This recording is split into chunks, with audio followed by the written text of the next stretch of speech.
ছোট ভাই চলে গেল, তাকে আমি একটা কথা বলে শেষ করতে চাই, এটা যদি না বলি রাজনীতিবিদ হিসেবে অন্যায় হয়। সনদ বাস্তবায়ন নিয়ে আমরা আজকে দেখছি যে অনীহার সূচনা হয়েছে। দুঃখজনক হলেও সত্য, এই জুলাই সনদ বাস্তবায়ন নিয়ে আমরা আজকে দেখছি যে অনীহার সূচনা হয়েছে। জুলাই সনদের বিভিন্ন বিষয়কে বিতর্কিত করার জন্য বিভিন্ন সেক্টর থেকে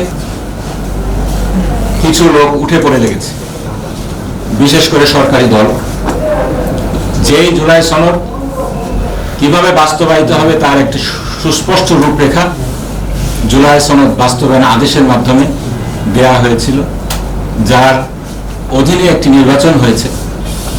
সেই জুলাই সনদ বাস্তবায়নের পদ্ধতিকে তারা সম্পূর্ণরূপে উপেক্ষা করে এটাকে বলছে ফ্রড অন কনস্টিটিউশন, জাতির সাথে প্রতারণা।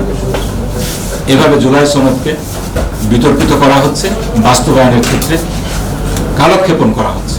আমার ছোট ভাই চলে গেল, তাকে আমি একটা কথা বলে শেষ করতে চাই, এটা যদি না বলি রাজনীতিবিদ হিসেবে অন্যায় হয়।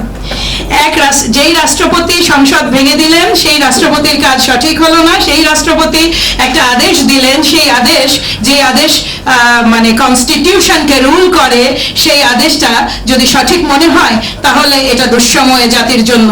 কারণ আজ যদি কনস্টিটিউশন এবং পার্লামেন্টকে বাইপাস করে আমরা বিশেষ আদেশ দিয়ে দেশ চালাতে চেষ্টা করি, ওটা আরেকটা ফ্যাসিবাদেরই জন্ম দেয়। মনে রাখতে হবে সংবিধান এবং পার্লামেন্ট এখনো পর্যন্ত আলটিমেট পাওয়ার, এবং let us focus on that. আর এখানে সংবিধানে অবশ্যই সংস্কার প্রয়োজন, সেই জন্য আমরা সচেষ্ট আছি জুলাই আন্দোলনে কিংবা জুলাই চার্টারে যেই ক্যাপাসিটিতে যেই শর্ত সাপেক্ষে বাংলাদেশ জাতীয়তাবাদী দল সই করেছে, এগুলো প্রতিটাতে আমরা কমিটেড আমাদের ভোটারদের কাছে এবং দেশের কাছে। আমরা কমিটেড, আমরা যেই 71 আমাদের বাংলাদেশ দিয়েছে, যেই 24 আমাদের এই নতুন নির্বাচন নতুনভাবে এগিয়ে যাওয়ার সুযোগ দিয়েছে, আপনাদের সামনে এসে কথা বলার এই গলার জোর এইটা নিশ্চিত করেছে, সেইটাতে সর্বতভাবে ধারণ করি আমরা। এবং এই ক্ষেত্রে আপনাদের প্রত্যেককে পাশে চাই, যেন আগামীতে ইনশাল্লাহ আমরা একটা যেই বাংলাদেশ নিয়ে ভাবছি সেই বাংলাদেশ নির্মাণের পথে একসাথে কাজ করতে পারি।